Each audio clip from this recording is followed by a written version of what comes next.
This is the story of two sisters, Jessica Tate and Mary Campbell. Jessica lives in a neighborhood known as Rich. Jessica likes life. The only thing about life she would change, if she could, is that she would set it all to music. The Tates have more secrets than they do money. We're approaching Mary Campbell's house. Mary, too, likes life. Unfortunately, life doesn't seem to be too crazy about her. As you can see, the Campbells don't have nearly as much money as the Tates. They do, however, have as many secrets. In last week's episode of Soap, Jessica apologized to Corinne for having an affair with Peter, but Corinne refused to forgive her mother and moved out of the house and in with Peter, leaving Jessica sad and Chester mad. Bert received a telegram announcing the arrival of his other son, Chuck, and Chuck's little wooden doll, Bob, who Chuck believes is real. The Godfather gave Danny a key to a cabin in the woods where a gun is hidden in the fireplace and told him he must take Bert there within 2 days and kill him, or the mob will kill Danny. Confused? You won't be after this week's episode of Soap.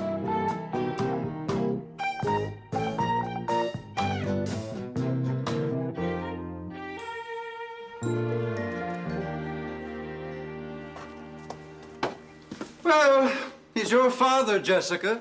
Where is he? Well, Chester, I don't... Benson! Benson! Benson, where is he? Wonderful. Just wonderful. I kill myself in the kitchen all day and then nobody eats. Benson? Look at this. Not one plate touched.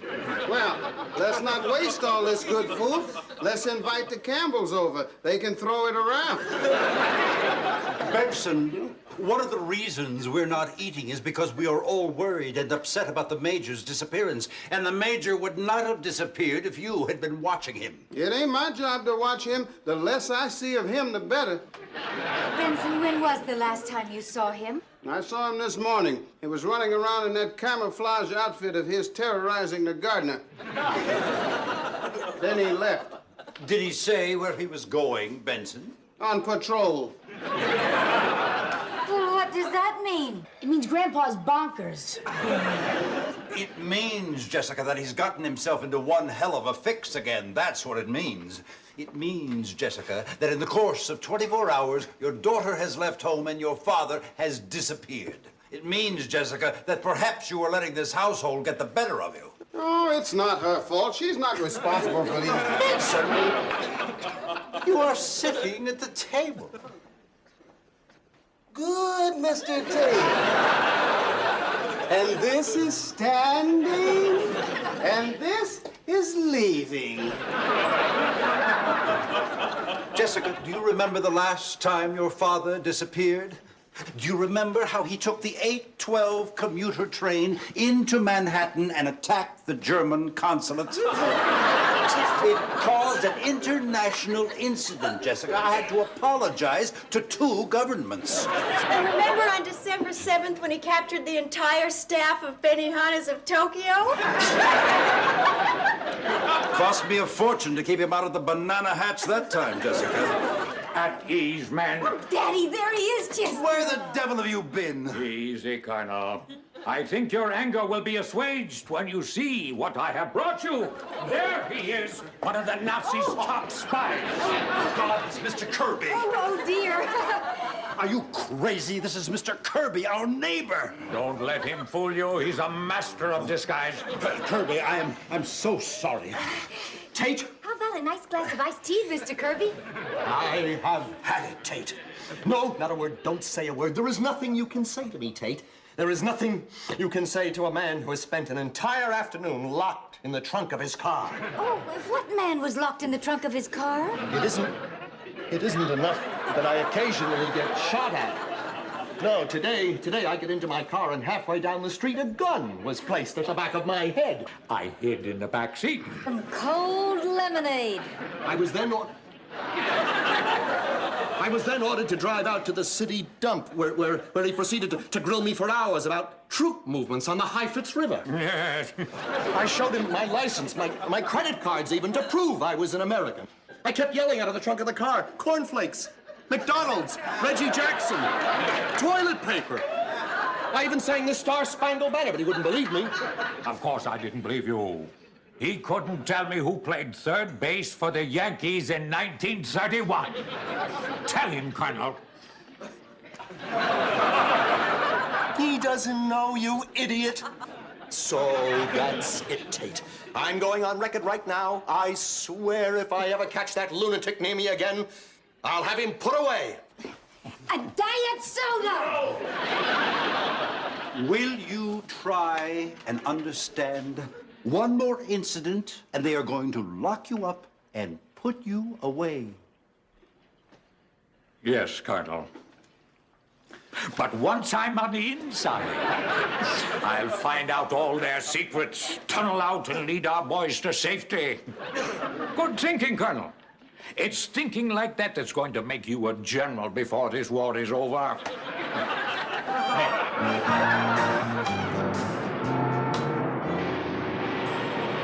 Hey, you, you.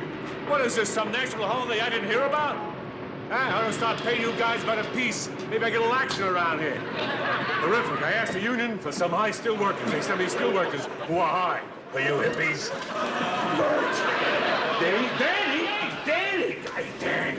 Danny, what a surprise. Hey, good to see you, fella. Yeah, I know. Hard to find words, isn't it, huh? Is that some view, huh? Look over there, Central Park. Over there, the World Trade Center. Down there, Fifth Avenue from 42 stories up, huh? See those little ants down there? Those are buses. Bert, listen. This friend of mine has a cabin up in the Poconos. Hey, you don't leave that riveting gun there, you jerk. What are you trying to do, kill somebody? Hey, last time somebody left something like that laying around, it fell. Knocked a hole in the guy's head the size of the Grand Canyon. Of course, the size of the hole in his head was relatively unimportant since he went crashing down 700 feet anyway. You should have seen it then. What a mess. I mean, picture a watermelon. Oh, Bert! I'm sorry, here we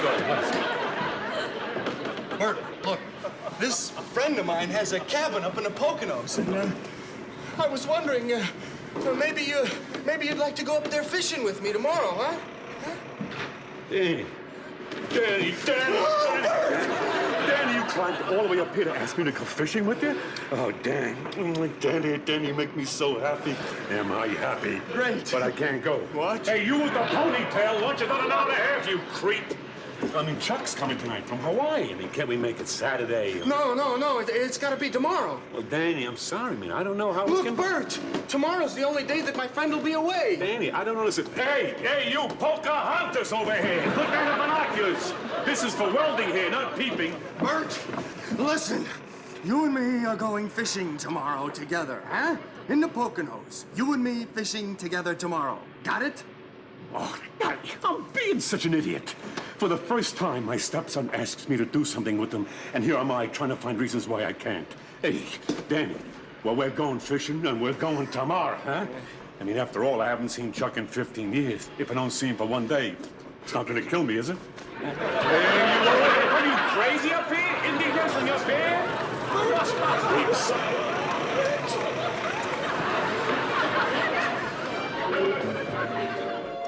11, 16, 21, carry the 2. I cannot afford all this, Claire. You are spending a fortune. Chester, you didn't answer my question. I asked you if you talked to Jessica. Well, of course I talk to Jessica. Every night when I go home, I talk to Jessica. What's the matter with you, Claire? Do I talk to Jessica? Did you tell Jessica that you're leaving her, Chester? What is this? $2,000 for wallpaper for your apartment? Yes, Chester. What are you papering the walls in, Claire? Currency? You know, Chester, there is a solution to all this.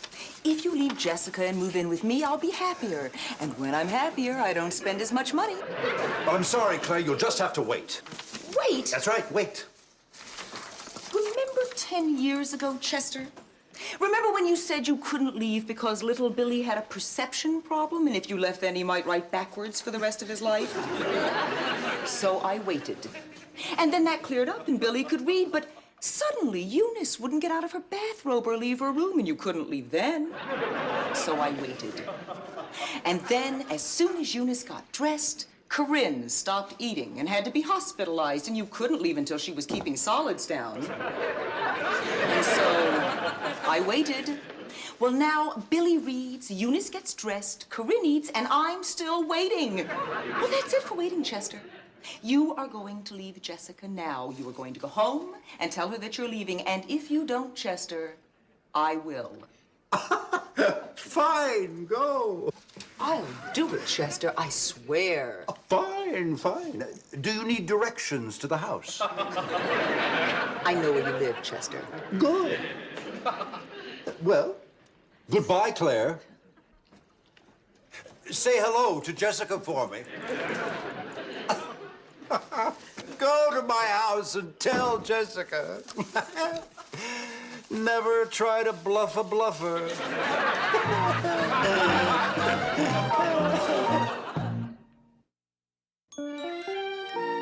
I'm so excited I can hardly contain myself.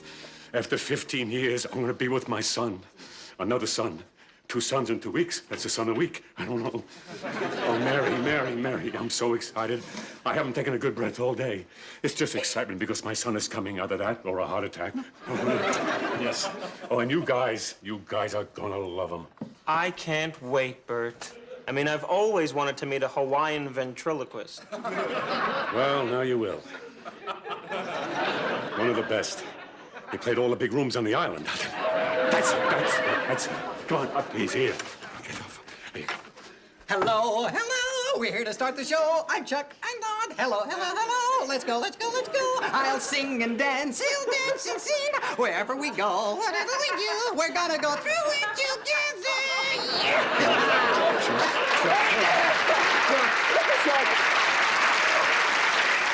Do you see that? Did you see it? Isn't he great? Chuck, I'd like to meet my wife, Mary, and her 2 boys, Danny and Jody. Hi. Okay, I don't need this. I'm leaving. Well, he didn't see you.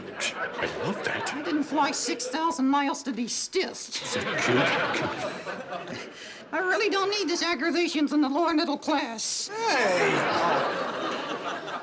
Dad, could you say hi to him? I think his feelings are hurt.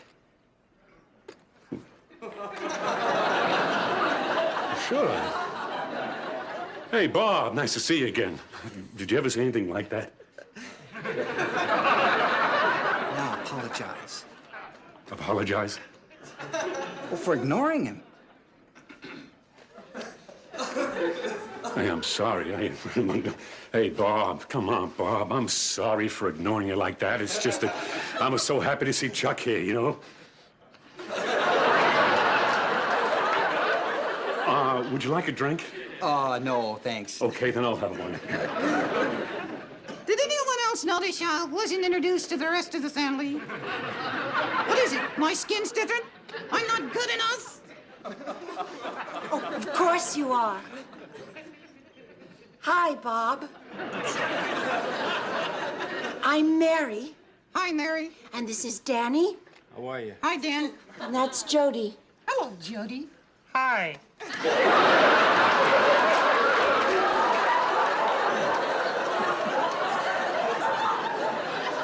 And you get uncomfortable around homosexuals, huh?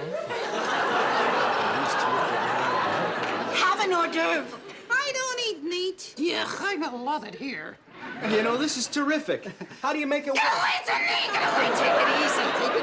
Take it easy. Well, did he look under your clothes, huh? Did I look under her skirt?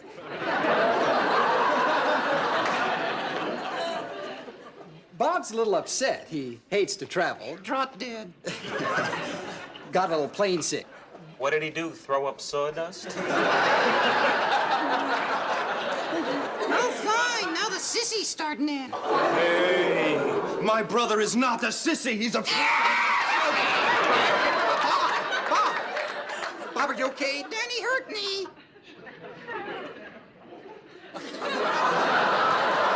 What is it, Bob? My head is stuck.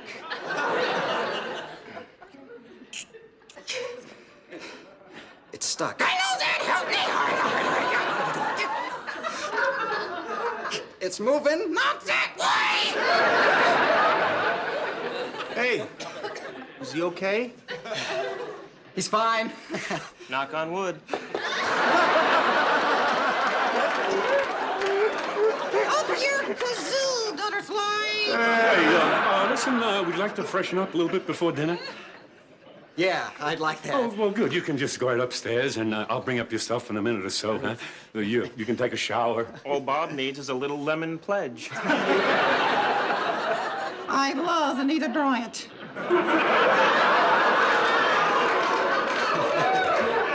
I love your family. Oh, this is great. Your father just laughs and stutters. The Dane just sits. One guy's a fruit, and the other guy's got an IQ slightly higher than kilt. I love it.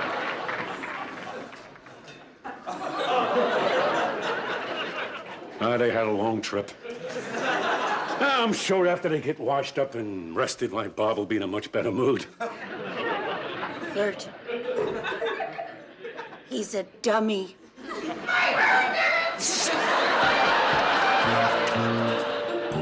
Believe me, Mrs. Tate, I didn't want to be the one to have to tell you this, but Chester just hasn't given me any choice. I'm sorry. Well, look who's here. Glad to see you, Mr. Tate. Nice to have you home early. Let me take that from you. All right, Benson, you're being too nice. What's going on? It's a surprise. Let me fix you a drink. Benson, how many times do I have to tell you I am on a diet? I don't want a drink. You're gonna want this one. I said no. Where is Mrs. Tate? In the dining room. Why don't you pop in and say hello?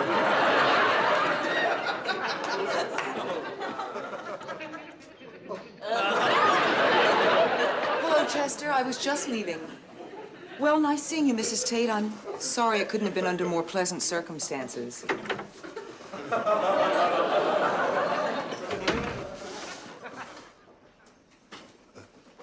Jessica? Chester, I know. I... Horrified. Speechless. I'm speechless, Chester, and anguished. I know. I'm, anguished and speechless. I wish there were something I could say. Well, there's nothing to say, Chester. Oh, well, of course. I mean, of course, words can't express the sorrow. The tragedy. Tragedy? Well, maybe tragedy. I guess tragedy. And horror. Oh, horror, yes. The horror to...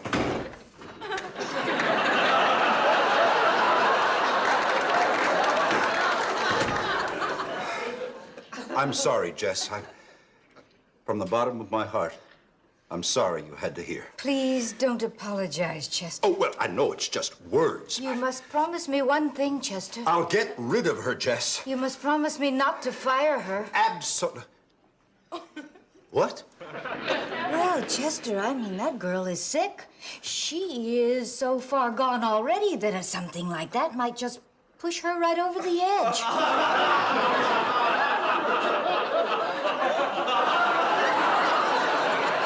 Yes, I see what you mean, yes.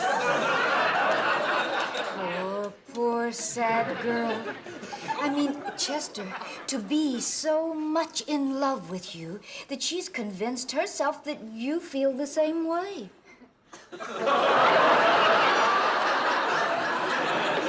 And Chester, that's not all. I mean, to believe, and believe me, Chester, I mean, she really does believe it, that you're actually having an affair with her. The mind, Jess. The tricks the mind plays. Poor thing. Yes.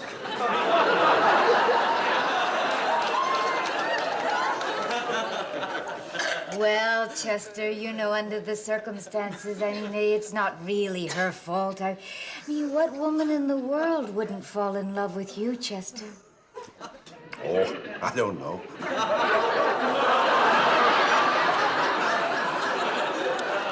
Now, I'm going to go upstairs and draw a nice hot bath, huh? So you can have a good, long, relaxing soak before dinner. Okay? Benson, why are you standing there with that martini? I told you I was on a diet. Mr. Tate, I have seen dumb luck in my time. I have seen a guy fill an inside straight flush to beat 4 races. I have seen a guy hit the daily double for 2 solid weeks straight. But I have never, at no time, seen nothing like this.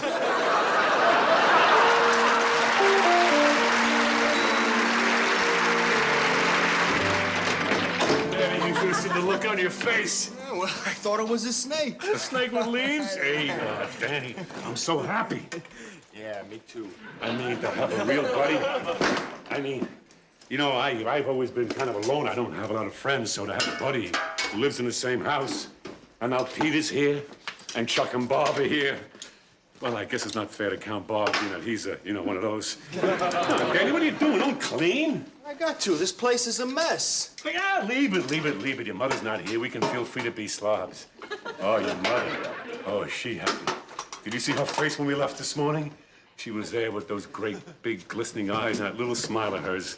You know, the one when she doesn't open her lips? That's her most very pleased smile. The big smile is her moderately pleased smile. The little smile, where she doesn't smile at all, that is, oddly enough, her most happy smile. And that was a smile she was smiling in the morning. Danny, what are you doing? Let's get out of the lake. I gotta get this stuff out of the way. Why? Well, how are we gonna cook fish if we can't get to the fireplace? On the stove.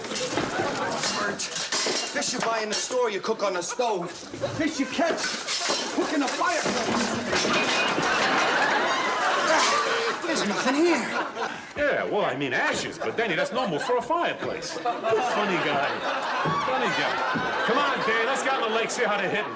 Tonight, we get a fish fry for Chuck.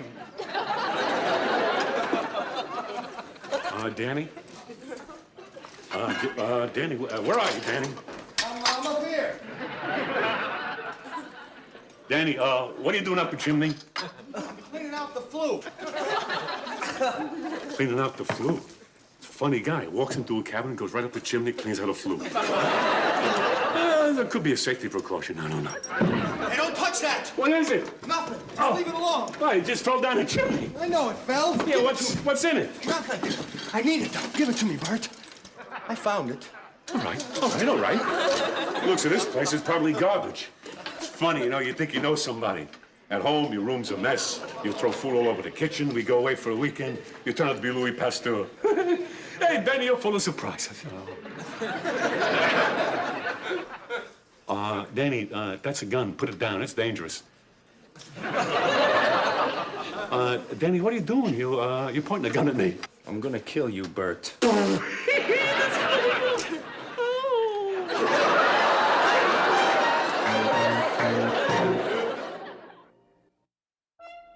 Will Claire come up with a new plan to force Chester into leaving Jessica? Will Chester leave Jessica? If he does, will Jessica know it? Will the Major continue fighting World War II single-handedly? Will Bob, the wooden doll, relax and enjoy his stay with the Campbells, or will he continue to act warped? Now that Danny has the gun in his hand, will he pull the trigger and kill Bert? And if he does, will Bert finally stop laughing and take him seriously? These questions and many others will be answered on next week's episode of Soap.